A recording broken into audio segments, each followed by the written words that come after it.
माननीय अध्यक्षा महोदया,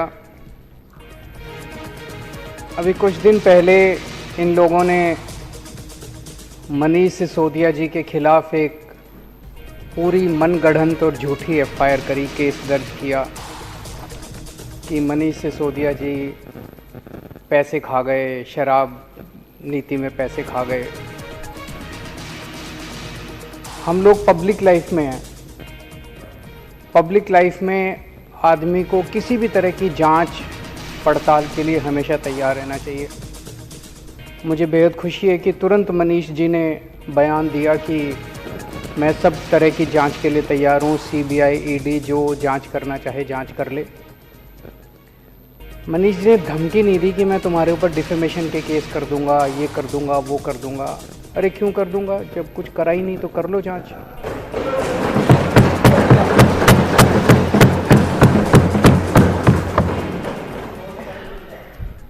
तो आरोप लगा कि मनीष सिसोदिया जी शराब की नीति में पैसे खा गए, तो वो पैसे ढूंढने के लिए सीबीआई इनके घर गई। तो खूब ढूंढा उन्होंने, चारों तरफ काफ़ी देर ढूंढा, सारा 14 घंटे तक उन्होंने ढूंढा, सब कुछ देखा, गद्दे फाड़े, तकिए फाड़े, बता रहे हैं दीवारें भी यूं यूं करके देखी, खोखली मिलती तो शायद दीवारें भी तोड़ देते, लेकिन कुछ नहीं मिला उनको। 14 घंटे के बाद वो चले गए। बट 6-7 घंटे तक गहन पूछताछ की। कुछ लोग मैं देख रहा था टीवी में आरोप लगा रहे थे ये लोग कि जवाब क्यों नहीं देते। जवाब, सारे जवाब दिए इन्होंने, जितने प्रश्न सीबीआई वालों ने पूछे सारे जवाब दिए, और सीबीआई वाले पूरी तरह से संतुष्ट होकर इनके घर से गए। फिर सीबीआई वाले इनके गांव गए। गांव में सारे गांव वालों से पूछा, भाई मनीष सिसोदिया ने कोई प्रॉपर्टी खरीदी हो, ज़मीन खरीदी हो, कोई खेती की ज़मीन खरीदी हो, कोई मकान खरीदा हो, कोई कुछ नहीं मिला। फिर इनके लॉकर चेक करने के लिए गए। उनको लगा शायद यहाँ कोई ज्वेलरी हो, पैसा हो, प्रॉपर्टी के कागज़ हो।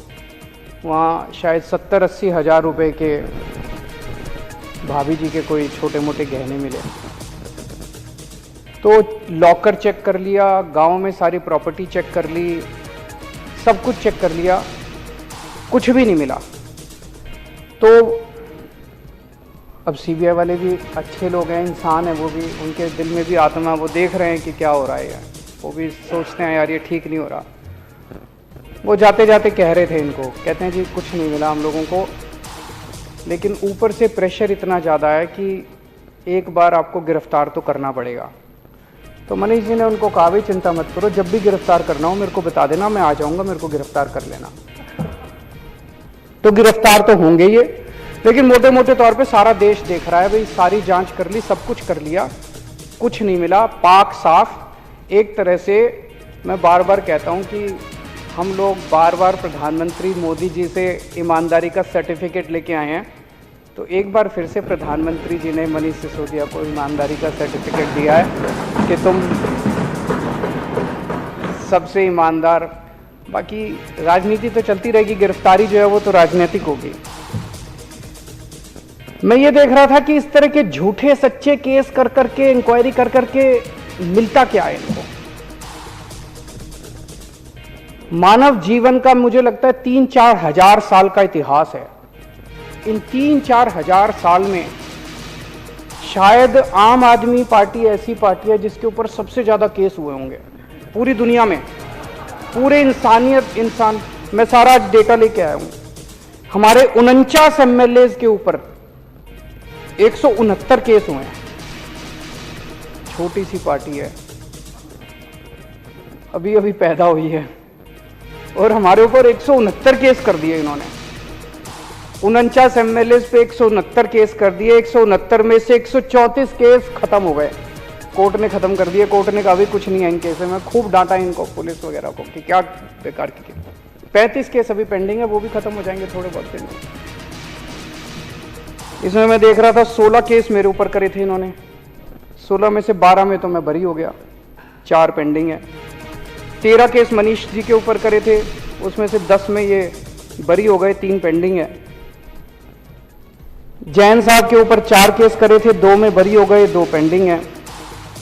दिनेश मोहनिया पे 10 केस करे थे, 9 में बरी हो गए, 1 पेंडिंग है।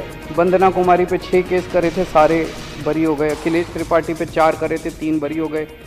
इस तरह से पूरी लिस्ट है 49 MLA की। इन्होंने हमारी बोले बसों की खरीद पे घोटाला हो गया, कर लो जी, आ जाओ जांच कर लो। कर ली सारी जांच, कुछ नहीं मिला, एक नए पैसे का कुछ नहीं मिला। बोले शराब पॉलिसी में घोटाला हो गया, उसमें कुछ नहीं मिला अभी तक। तो स्कूलों में घोटाला हो गया, सारे स्कूलों की भी जांच, 4 साल हो गए इनको स्कूलों की जांच करते करते, उसमें भी कुछ नहीं मिला। मोहल्ला क्लिनिक में बोले खूब घोटाला हो गया, उसमें भी कुछ नहीं मिला। बोले अस्पतालों में घोटाला हो गया, तो अस्पतालों के कंस्ट्रक्शन में, दवाइयों में, पता नहीं क्या क्या, वो सारी जांच कर ली, उसमें कुछ नहीं मिला। कोरोना के वक्त बोले घोटाला हो गया, पूरी दुनिया कह रही है कोरोना में हम लोगों ने बड़ा अच्छा काम किया, बोले घोटाला हो गया, उसकी भी जांच कर ली। बोले सड़कों के निर्माण में घोटाला हो गया, उसकी भी जांच कर ली, उसमें भी कुछ नहीं मिला।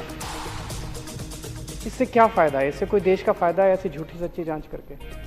देश का टाइम खराब कर रहे हो, लोगों का टाइम खराब कर रहे हो, काम में अड़चन अड़ा रहे हो, रोज नई नई उलट पुलट जांच कर रहे हो। एक जरूर हुआ है, जब से इन्होंने मनीष सिसोदिया क्या रेड मारी है, गुजरात में हमारा 4% वोट शेयर बढ़ गया। और जिस दिन ये इनको गिरफ्तार करेंगे, मुझे लगता है 6% वोट और बढ़ जाएगा।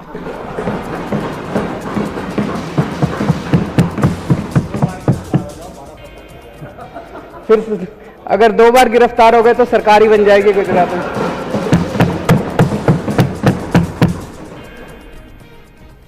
आज देश में राष्ट्रीय स्तर पे 2 ही पार्टियां बची हैं, एक है कट्टर ईमानदार पार्टी और एक है कट्टर बेईमान पार्टी। 2 ही पार्टियां हैं।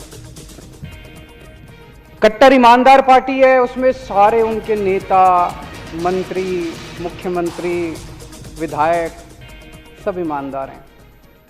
और जो कट्टर बेईमान पार्टी है, उसमें रोज भ्रष्टाचार सुनने को मिलता है, रोज भ्रष्टाचार। कल सुन रहे थे कर्नाटक के अंदर ठेकेदार खड़े होकर कह रहे थे, खुलेआम कभी नहीं हुआ होगा ऐसा, वो डर भी निकल गया उनका। ठेकेदार खड़े होकर कह रहे हैं, कोई कह रहा है मेरे से 30% पैसे खा गए, मेरे से 40% गए। कट्टर बेईमान पार्टी वो है जो जहरीली शराब बेचती है। कट्टर पार्टी बेईमान पार्टी वो है जो नशा बेचती है इस देश के अंदर। कट्टर बेईमान पार्टी है जो 20-20 करोड़, 50-50 करोड़ रुपए में MLA खरीदती है। कट्टर ईमानदार पार्टी जनता के टैक्स के पैसे को स्कूल और अस्पताल बनाती है। कट्टर ईमानदार पार्टी उससे स्कूल बनाती है, अस्पताल बनाती है। और कट्टर बेईमान पार्टी जनता से टैक्स लेके और अपने दोस्तों के कर्जे माफ करती है, उनसे MLA खरीदती है। कट्टर बेईमान पार्टी अपने दोस्तों से और अपने पार्टी के लोगों से प्यार करती है, उनको बचाने की कोशिश करती है। अगर उनकी पार्टी का कोई पकड़ा जाए तो उसको जांच भी नहीं होती, कुछ नहीं होता। उनका कोई दोस्त पकड़ा जाए चोरी करते हुए तो उसका कुछ नहीं होता। कट्टर ईमानदार पार्टी देश से प्यार करती है। अगर उनका अपना भी कोई फंसे तो उसको बख्शती नहीं है कट्टर ईमानदार पार्टी। कट्टर बेईमान पार्टी है जिसमें कम पढ़े लिखे लोग हैं, आधे से ज्यादा अनपढ़ लोग हैं, कईयों की फर्जी डिग्रियां हैं उनके नेताओं की। कट्टर ईमानदार पार्टी वो है जिसके पास पढ़े लिखे लोग हैं, IIT के लोग हैं, पर डिग्री असली है। कट्टर ईमानदार पार्टी के पास अच्छी टीम है, समझ है, विजन है। कट्टर बेईमान पार्टी है जो 24 घंटे गुंडागर्दी, लड़ाई झगड़ा, पूरे देश में बेईमान पार्टी को पता चल जाए किसी ने बलात्कार किया, उसको पार्टी में शामिल कराने के लिए पहुंच जाते हैं। औरतों को गंदी गंदी गालियां देते हैं ये। और कट्टर ईमानदार पार्टी है जो शरीफों की पार्टी है, महिलाओं की इज्जत करती है। कट्टर बेईमान पार्टी है जो दोस्तों की फिक्र करती है, दोस्तवाद करती है, दोस्तों के लिए कुछ भी करने को तैयार है। कट्टर ईमानदार पार्टी है जो भारत की परवाह करती है, भारतवाद करती है। और जैसा अभी राजेंद्र गौतम जी ने कहा कि कट्टर ईमानदार पार्टी है जो भारत को दुनिया का नंबर 1 देश बनाना चाहती है। और कट्टर बेईमान पार्टी वो है जो अपने दोस्त को दुनिया का नंबर 1 बनाना चाहती है। मैं कहता हूं मैं फ्री बिजली देना चाहता हूं, बताओ क्या गलत करता हूं? पैसा स्विस बैंकों में नहीं ले जा रहा, जनता को फ्री बिजली। ये इतनी गंदी गंदी गालियां देते हैं, मैं देखता हूं इतनी गंदी गंदी गालियां देते हैं मेरे को। मैं कहता हूं मैं स्कूल और अस्पताल बनाना चाहता हूं देश में। दिल्ली में हमने इतने अच्छे अच्छे स्कूल बनाए, इतने अच्छे अच्छे, जैसे ही मैं कहता हूं मैं स्कूल अस्पताल बनाऊंगा मेरे ऊपर केस कर देते हैं। ये इतने केस कर दिए इन लोगों ने मेरे। मैं पूछना चाहता हूं कि स्कूल और अस्पताल बनाए बिना क्या देश की तरक्की हो सकती है? बिल्कुल नहीं हो सकती देश की तरक्की। तो आज दो मांग हम कर रहे हैं इनसे। एक तो ये जो एमएलए खरीदते हो तुम, इन्होंने महाराष्ट्र में, मध्य प्रदेश में, गोवा में, कर्नाटक में, आसाम में, अरुणाचल प्रदेश में, बिहार में, अब झारखंड में करने जा रहे हैं। बता रहे हैं 20-20 करोड़ से 50-50 करोड़ रुपए तक के एमएलए खरीदे हैं। 6300 करोड़ रुपए इन्होंने एमएलए खरीदने में खर्च कर दिए, जिसकी वजह से देश में पेट्रोल और डीजल के दाम बढ़ गए। तो आज पहली मांग तो इस देश के लोगों के आ रही है, एमएलए खरीदना बंद करो। बहुत हो गई गुंडागर्दी, सरेआम मंडी बना रखी है इन्होंने एमएलए की। एमएलए खरीदना बंद करो और ये पेट्रोल और डीजल के दाम कम करो। और दूसरी मांग है कि ये कर्जे जो तुम लोगों ने अपने दोस्तों के कर्जे माफ करते हो, ये सारा पैसा रिकवर किया जाना चाहिए और किसानों के और स्टूडेंट्स के कर्जे माफ किए जाने चाहिए, ना कि दोस्तों के कर्जे माफ।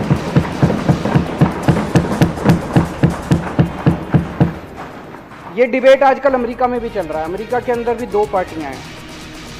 जो बिडेन साहब अभी स्टूडेंट्स के कर्जे माफ कर रहे हैं, दूसरी पार्टी है जो इनके दोस्त की पार्टी है,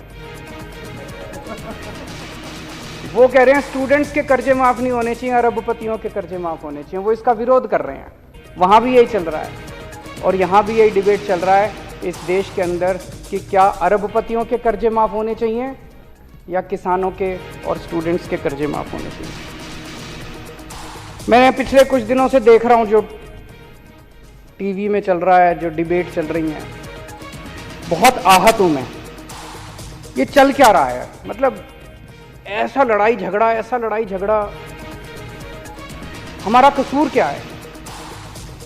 मैं देख रहा था स्कूलों के ऊपर ऐसे टूट के पड़े हैं ये कि इन्होंने क्या आरोप लगा रहे हैं कि इतने स्कूल क्यों बना दिए। तो स्कूल बनाना तो अच्छी बात है, किसी भी देश में स्कूल बनाना तो अच्छी बात है, बताओ क्या गलत करा।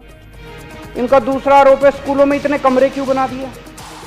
अब कमरों में हम तो रह नहीं रहे, बच्चे पढ़ रहे हैं यार कमरों के अंदर, तुमको क्या तकलीफ है? बोले गरीबों के बच्चों के लिए इतने कमरों की क्या जरूरत है? गरीबों के बच्चे तो कम कमरों में भी पढ़ लेंगे, एक एक कमरों में 100-100 ठूस दो, पढ़ लेंगे। अरे हम गरीबों के बच्चों को, मिडिल क्लास के बच्चों को अच्छी शिक्षा देना चाहते हैं, तुमको क्या तकलीफ है? तुम अपने बच्चों को विदेश भेजते हो, हम अपने बच्चों को अपने देश के अंदर अच्छी शिक्षा नहीं दे सकते क्या? कहते गरीबों के बच्चों के लिए इतने स्कूल बना दिए, गरीबों के बच्चों के लिए इतने टॉयलेट क्यों बना दिए? बताओ, टॉयलेट, ज्यादा टॉयलेट बना के हम क्या करेंगे उसका? हमारा उसमें क्या रोल है यार? पहले ऐसे जमाना था जहां पे टॉयलेट्स ही नहीं होते थे स्कूलों के अंदर, बच्चियों को अपने घर जाना पड़ता था अगर जरूरत पड़ती थी। आज अगर हमने अच्छे टॉयलेट बना दिए, वहां हमारी बेटियों को, बच्चियों को, बच्चों को अगर सुविधा मिल रही है, तो इसमें क्या तकलीफ है? ये आरोप है इनके, ज्यादा स्कूल क्यों बना दिए। फिर कह रहे हैं क्लासों में इतना डिजिटल बोर्ड लगाने की क्या जरूरत थी, इतने शानदार डेस्क बनाने की क्या जरूरत है? गरीबों के बच्चे, रिक्शे वाले के बच्चे, मजदूर के बच्चे, इन लोगों को क्या जरूरत है इतने अच्छे अच्छे डेस्कों पे पढ़ने की? इन लोगों को क्या जरूरत है डिजिटल बोर्ड की? इतना पैसा खर्चने की क्या जरूरत थी? हम तो करेंगे, हम अच्छी शिक्षा देंगे। अब ये देश बदलेगा, अब ये देश रुकने वाला नहीं है। तुम लोगों ने गरीबों का मजाक बना दिया था इस देश के अंदर, अब इस देश के गरीबों को अच्छी शिक्षा मिलेगी और तुमसे आंखों में आंखें मिला के तुम्हारा सामना करेंगे गरीबों के बच्चे।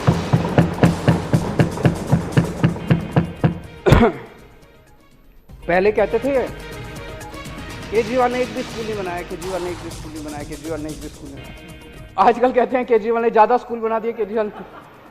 ये मतलब मैं समझ नहीं पा रहा। ये मैंने कहा कि जो कट्टर बेईमान पार्टी है इस देश की, वो अनपढ़ लोगों की पार्टी है, डिग्री नहीं है उनके पास, समझ नहीं है उनके, बेवकूफों की भी पार्टी है।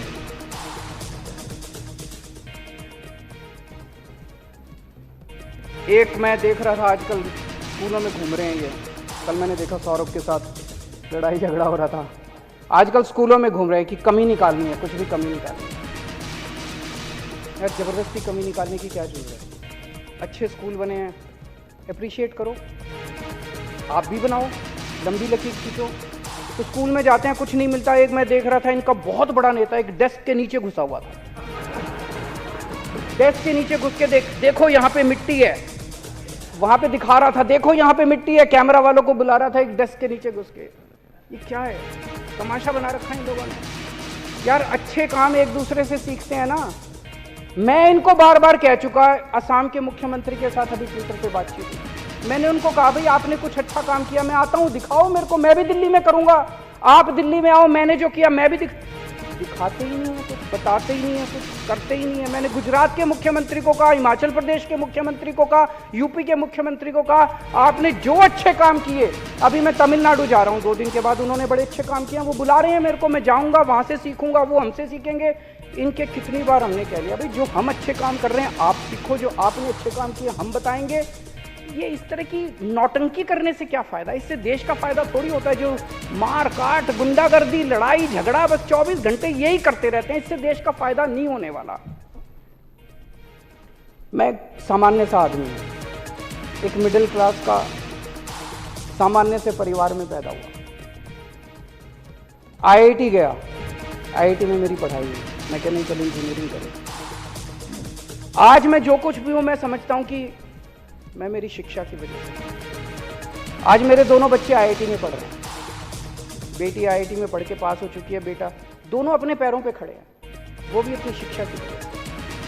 मेरा आज एक ही सपना है कि जो शिक्षा इस देश ने मेरे को दी, मेरे बच्चों को दी है, वो शिक्षा मैं इस देश के हर बच्चे को दिला पाऊं मेरी जिंदगी में।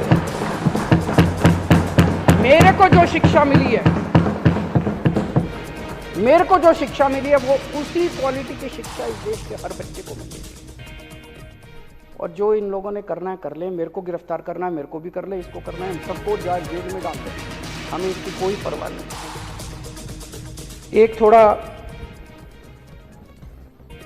एक दो दिन पहले रिपोर्ट आई थी कि दिल्ली के अंदर कानून व्यवस्था बहुत ज़्यादा खराब हो गई है, उससे लेके हम सब लोग चिंतित हैं।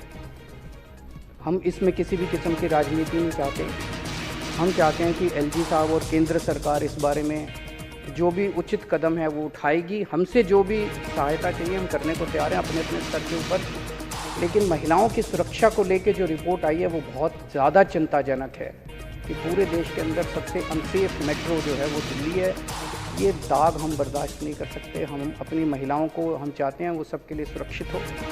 और आज पढ़ा हमने न्यूज़पेपर में, मीडिया में भी देखा कि एक बच्ची को गोली मार के 3 लड़कों ने उसकी हत्या कर दी। इसकी हम कठोर निंदा करते हैं। उसमें से 2 लड़के बता रहे हैं पकड़े गए हैं, एक अभी भी फरार है, वो भी पकड़ा गया है। इस किस्म की इंसिडेंट्स किसी भी सभ्य सोसाइटी में शोभा नहीं देते, उसकी हम कड़ी निंदा करते हैं।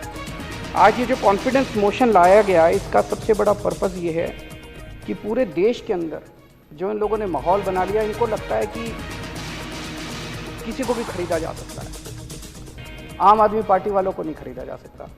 आज ये हम देश के सामने साबित करेंगे। इन्होंने 40 MLA खरीदने का प्लान बनाया था।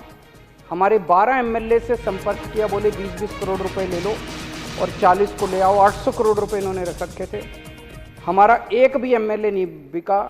इनका ऑपरेशन लोटस फेल हो गया। हमारे टोटल 62 MLA हैं। 62 में से स्पीकर साहब अभी कनाडा गए हुए हैं, नरेश बाल्यान ऑस्ट्रेलिया गए हुए हैं, सतिंदर जैन साहब अभी जेल में हैं। उन 3 को छोड़ के आज 59 MLA यहाँ मौजूद है, काउंटिंग कर रहे हैं।